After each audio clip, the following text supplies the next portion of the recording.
Take Shelter. Good movie.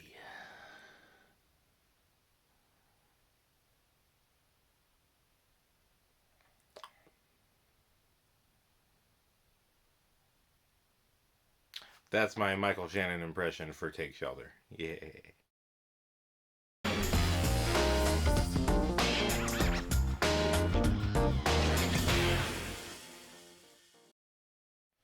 Oh.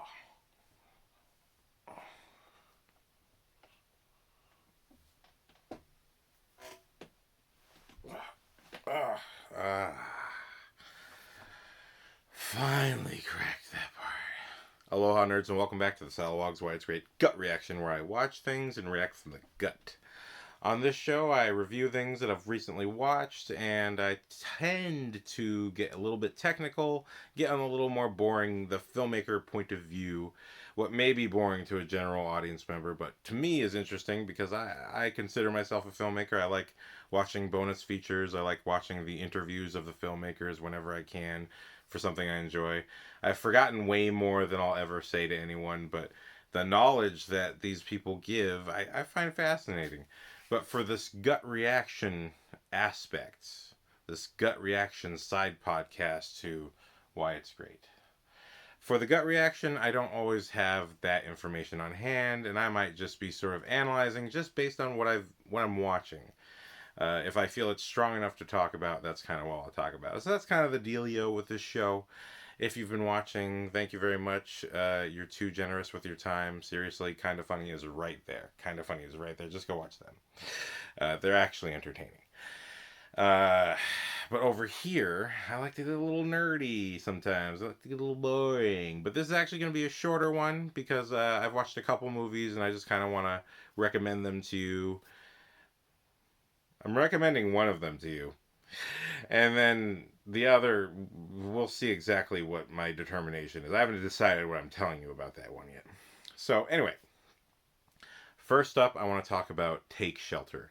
This 2011 film was written and directed by Jeff Nichols and stars Michael Shannon and Jessica Chastain. And so many years before Dark Phoenix, so many years. But in the same year as Man of Steel, Michael Shannon is the main character. Actually, I forgot his name in the movie, so he's just going to be Michael Shannon for this description. For those of you who haven't seen Take Shelter, I highly recommend it. If you like a slower paced movie, we're not talking Blade Runner 2049 slowly paced, but it is a slowly paced movie, and it's about people who feel kind of real. If you like a movie that's kind of like that kind of has that quality, it's a little slower, and it's about a man who has a vision of a tornado destroying his town. And so he does everything he can to prepare for this horrible storm, which everyone around him is saying is not going to happen. They don't get storms like that in this area. But the movie itself is very understated. Despite his extreme visions, he's not freaking out. He's not flipping out at people constantly. There is a dramatic confrontation about what he's doing because he ends up sinking his family more into debt. But pretty much if you want to know what is physically happening in the movie, that's everything I just said. That's it. But the movie is great because it's a great experience. You know what I mean? If you are familiar with the Noah's Ark story, this is not going to be like the blockbuster finale where, the dude builds a boat to protect his family and then he gets the entire town. That's not the kind of ending this movie is going to give you. But what it will give you is just what feels like a real experience. Like if you were this type of person, I think you'll relate to the type of person that Michael Shannon plays because he plays in what would normally be a blockbuster scenario. Michael Shannon plays a very understated guy. He's just one of those kind of quiet, good dudes, doesn't say too much, just likes to do his job and loves his wife and loves his kid and just he lives down the corner and he's probably helped you move your car or jumpstart your car or help you with your groceries. And he's just that kind of dude, just real good guy, He's just one of those he's just one of those dudes, and he's the main character of this movie who gets these visions. And there's actually some layers to this character that I appreciate, that I don't want to spoil for this movie, but he has some family history, let's say, that makes him doubt his visions in a very extreme way. So there's a lot of stuff that goes unsaid in this movie. And the best part about this movie is the fact that it's unsaid. The fact that you get to experience this movie like someone who knows about this guy, but doesn't know that much about him. In that way, where like he's just right away, these characters are very relatable, just generic, almost generic kind of family, just a couple of nice people. But the fact that he struggles so hard with what he chooses to keep a secret, he chooses to keep it a secret to himself that he has these visions, and without spoiling too much, the whole plot is him trying to build this shelter, and people essentially figure out very quickly what he's doing. But the experience of the movie, I think, is what makes it a great movie. What makes it worth watching is that on the scale that it is, it feels believable. It feels real. Like I said, there's no blockbuster finale. If you really enjoy a kind of a slow burn, slowly paced, not a slow movie, like there's no pointless scenes in this movie. Every single scene in the movie moves the story and plot forward without being aggressive or without being flashy or showy or trying to have unnecessary comedy or anything like that. If there is comedy, it feels natural to the moment, and it doesn't feel in any way like a contrived joke for the sake of your entertainment. And that's the best part about this movie, is that it feels so real, and it has these subtexts, and it has these things that characters aren't saying just because that's the type of people they are. You know, if this event, if this vision had occurred to any other character in the movie, then you definitely would have an idea of how that character would react, and it would not be the way this guy reacts, because he's just so pent up and tight and holding himself in. And it's kind of just how he is. But again, once you learn a little bit more about his character toward the end of the movie, it kind of just it opens the door a lot to why he's actually so self-contained, that he has some deep-rooted fears and concerns that are understandable for why he doesn't want to tell anybody about his visions. And I just enjoy the process of getting to that point in the movie. And then, like I said, the finale of this movie is fantastic. I won't tell you, because the movie does a great job of building up and not letting you know whether or not he's right or not. Because even he doubts it. And if he's doubting it, it just makes you sit there and go, well, then why are you building it then? If you're not even, it's like the movie goes back and forth with all of those emotions of what he's doing and why he's doing it and the consequences therein. And all the way to the very last minute of the movie, you might find that the finale, or what feels like the finale, is not enough for you. But all the way to the very last second of the movie, you finally get the answer, and it's beautiful. And it's beautiful. I gotta say, I really loved the whole experience of the movie, and they set it up perfectly. You know what I mean? Like I said, I'm not revealing a certain piece of information. But like I said, the ending is beautiful. It's really it's a great movie. It's very well made. Very well made. I think the filmmaking is as understated and straightforward and believable as Michael Shannon's character is in this role. And even Jessica Chastain feels quite relatable in her responses to his behavior. Everything feels authentic enough, and it feels like somewhere where someone really lives, and it feels like this is happening. There's literally a scene where the entire town is kind of in this, I don't know if it's a party or a buffet or what, or if it's a church thing. I don't know what it is, but it literally felt like some kind of just documentary footage of a town hanging out. And I was just like, are you just intercutting Michael Shannon and the family into this real life place, and pretending it's... Are you pulling some indie stuff on me? Mr. Nichols? Are you pulling some indie guerrilla stuff on me? That's how it feels. And then there's a certain point where I'm like, oh no, this is obviously this is not a documentary. Okay, but it's just little touches and feelings like that help the movie feel very authentic and just authentic as an experience. So I really enjoyed Take Shelter without spoiling too much. There's not much to spoil. I mean, yeah, he has visions and he tries to build a shelter. But the experience of it, without spoiling too much, the experience of this movie is fantastic. I highly recommend it. Like I said, the filmmaking is as understated as the character. It's very simple. Uh, if you're a filmmaker or a aspiring filmmaker trying to understand how it gets done, here's a perfect example of how it gets done. I think in the vein of M. Night Shyamalan filmmaking, you may or may not like his M. Night Shyamalan's writing, or maybe the genre he likes to do. Maybe the or sometimes he made some strange choices in movies, and they're there for till the end of time. I think he's a great filmmaker, but that being said, if you enjoy the M. Night Shyamalan experience where you feel like you're kind of in a real world scenario, but in this case the characters themselves are so much more down to earth and seem like they're from this particular town. It just feels like it feels like it's really happening. Whereas M. Night Shyamalan has a little bit more going on sometimes, and it's a little bit more theatrical with his dialogue.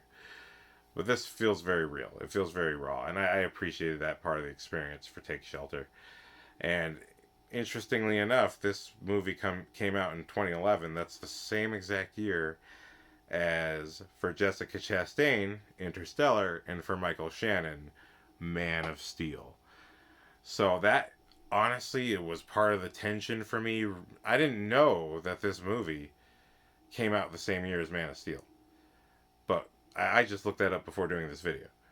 But the whole time, part of the tension for me in this movie is thinking about, in Man of Steel, this dude was screaming his freaking head off. I will find him! Oh, yeah, kind of like a very angry bird. Like a very, very angry bird. Not to be confused with the trademarked animated game or movie. But legitimately, an angry bird. You could say of the Gilbert Gottfried, rest in peace, variety. He was very angry and very intense. Where did you learn how to fight on a farm? Yeah! I'm like, whoa, he's got anger issues. So, thinking about that the entire time, I was like, with how suppressed this guy is, and how people look at him and behave with him knowing he's building a shelter, and they kind of just think, he knows what they're thinking before they say it, but some people definitely say it. Just knowing that the Zod is inside of this guy, I was just like, what is going to happen? Because, come on, he may not be literally having the dirt kicked in his face during this movie, but his feeling toward himself and the way the town kind of reacts to him, you just feel this tension, and you feel like there's going to be some kind of snapping point for this guy. And there is. But he never becomes Zod. He's this character. I think to that end, on Michael Shannon's part, maintaining this character. And then it just made me think and appreciate his character in Shape of Water, where he played this very complicated guy who should be a hero but is the villain, and he just had so many crazy mixed emotions going on, and I just think Michael Shannon played it so well, and I think I can kind of appreciate this guy's actual range, even though he seems like a face that you're just going to recognize and it'll take you out. He really delivers in these various roles. Like, he is a total different person. Like, you can see this guy versus Zod. Maybe he would lose the physical battle, but he would win the moral high ground. Like, there's just something so pure about his character in Take Shelter, versus like Shape of Water, where he's so impure. He's so filled with mixed emotions and mixed feelings and mixed everything, despite this outward appearance of being together. Or versus Zod, where he is taking too much testosterone. Not really sure what the problem with Zod is, but I will find it! I'll find it. I will find the problem with Zod, Michael Shannon. I will find it. I will find the problem with Zod, Michael Shannon. I will find it. I will find it! I will find it! And that's my impression of Zod in Man of Steel. Sorry, Michael Shannon. Wait. I'll do it for you.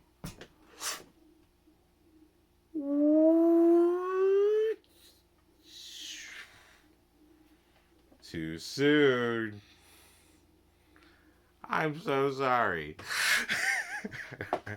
Okay, Take Shelter. Great film. Go check it out. Great performance from Michael Shannon. Great subdued filmmaking from Jeff Nichols.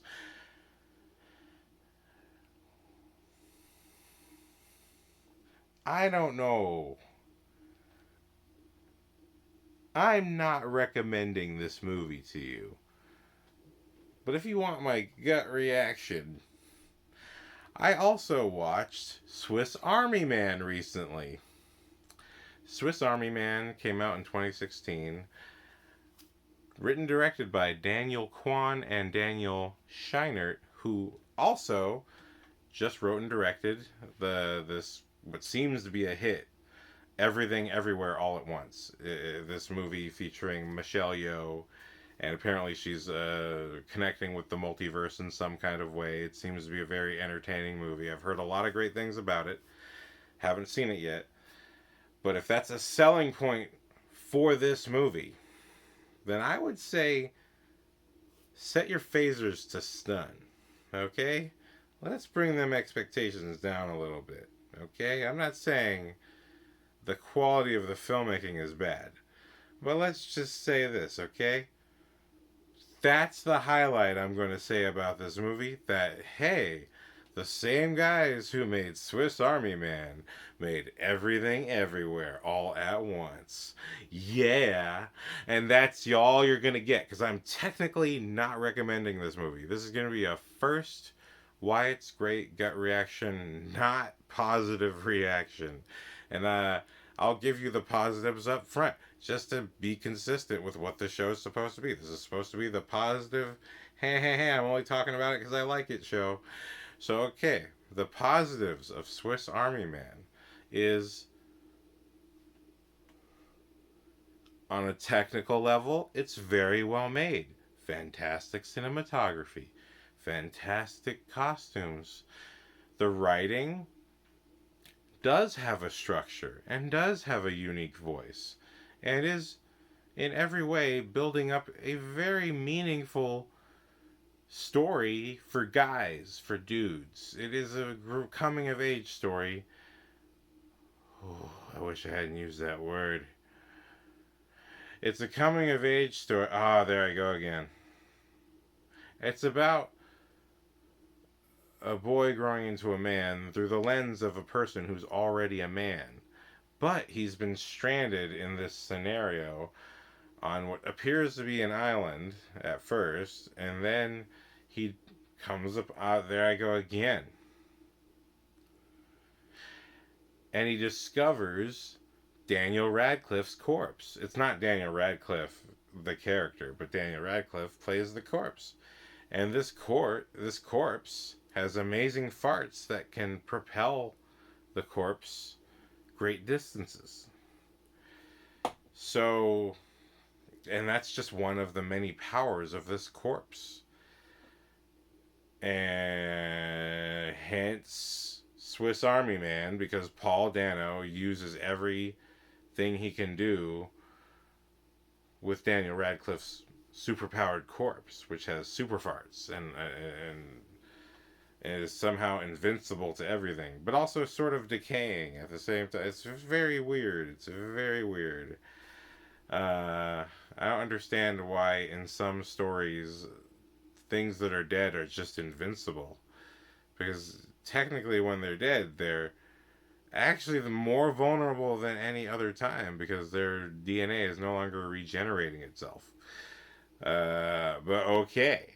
So this semi-invincible, super farting corpse becomes Paul Dano's best friend. And they build a whole little life together in the woods of wherever they are, far from what seems to be far from civilization.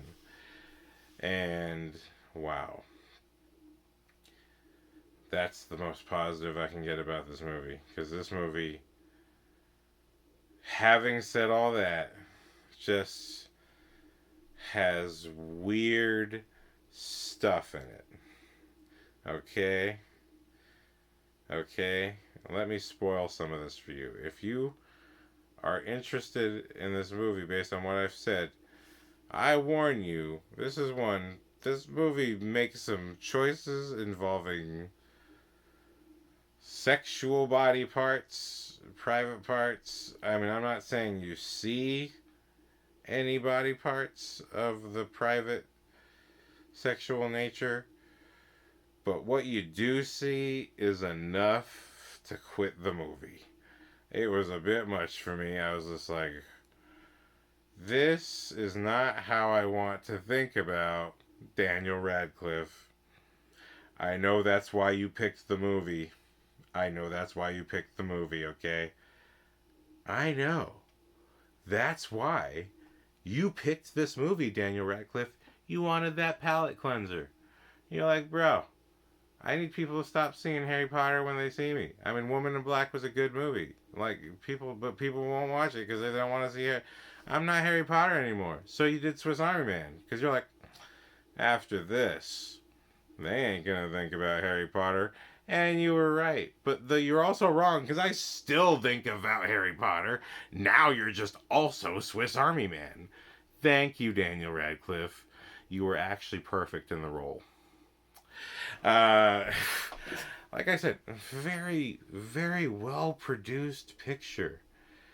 But what they have chosen as their content is so bizarre. And although it, in many ways, I relate to this sort of man growing up tale that is being told with these two best friends. And the corpse of Daniel Radcliffe at a certain point begins to speak and slowly seems to be regaining life in some kind of, in a warm bodies kind of way. Oh, that's what this is. This is how warm bodies should have been made. Uh, I'm sorry, but yes, this is how warm bodies should have been made. For whatever reason, Daniel Radcliffe's character is literally comes out like a boy who has no memory of being an adult. And throughout the course of the movie, Paul Dano must explain to him how to be a person. And it's very, very strange as they work through all the different aspects of the male experience. And really, for today's terminology, it is the hetero male standard experience, as you may call for just the generic hetero male standard experience, standard concerns, with no racial biases or sexual leanings or sense of misogyny or anything. It is the epitome of our perfect state of a general basis of how a white male of a post 20s, early 30s potentially. This is the binary hetero tale of a growing male, not including the inclusivities that we expect from today's time. I just want to get all that out there. So there's very much that a growing boy can relate to in this story as one grows up and learns all these things about himself and must learn how to be around people. And it's so artful, and then just things happen that are so weird, that are just so weird. Choices that are just so like, what? What? And as I've said, it involves sexual body parts, and I'm just like, my brain. My brain was not ready for Swiss Army Man and the weirdness of what it should be. Even the power of having Daniel Radcliffe be able to put anything in his mouth and projectile shoot it like a mortar. Even that was quite bizarre, and this is another one of the weird semi-sexual, but also just weird things that happen in this movie. So if you enjoy very weird stuff, but not David Lynch weird, if you enjoy very weird stuff shot with fantastic cinematography, I'm not saying it's not well written. I'm just saying I wouldn't have gone with many of the same choices. I would have gone different ways. In fact, I would not make this movie. I have I need to make some stuff of my own, but I would never make this movie. Like only these people would come up with this stuff. I think, very well made, weird stuff that I just don't necessarily recommend to the general audience member. This is a kind of a special film for the strange person out there who is filled with all the normal. It's about normalcy, but it's a very strange lens through which to look at normal growing up for the hetero male experience, for the binary hetero male experience. I hope that I was clear, that I'm not excluding anyone who may become male in the future, because even future prejudice is a prejudice. That's why this show is in black and white, because that is how I see the world, in black and white. Oh wait, I'm not racist. Anyway,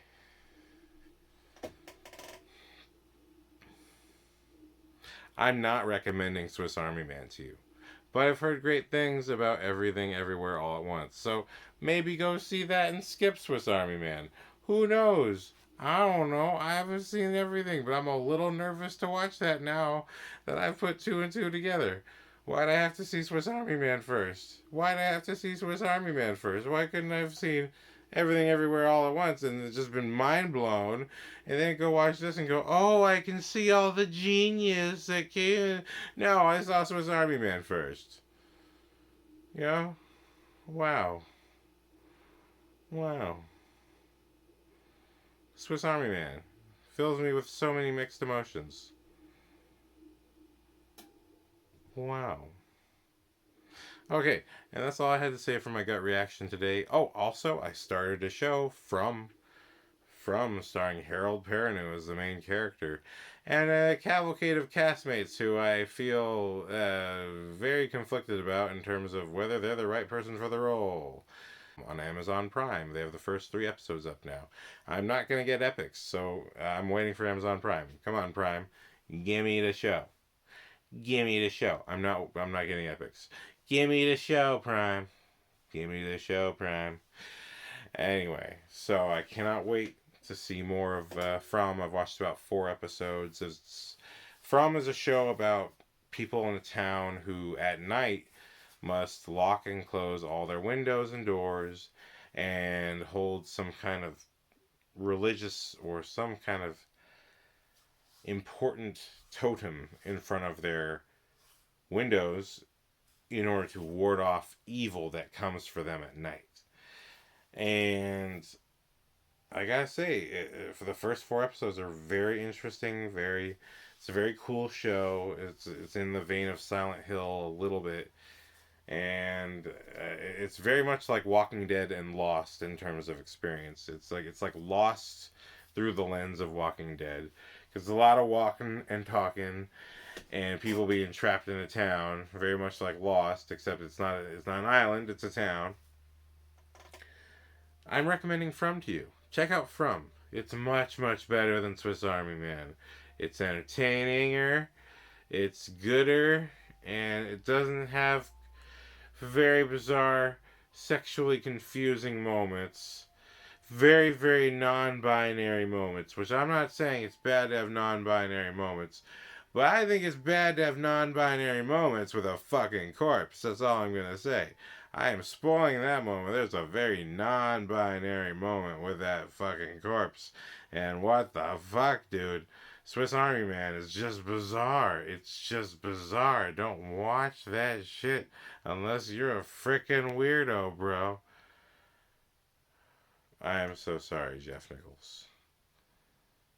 Oh, wait. Yeah.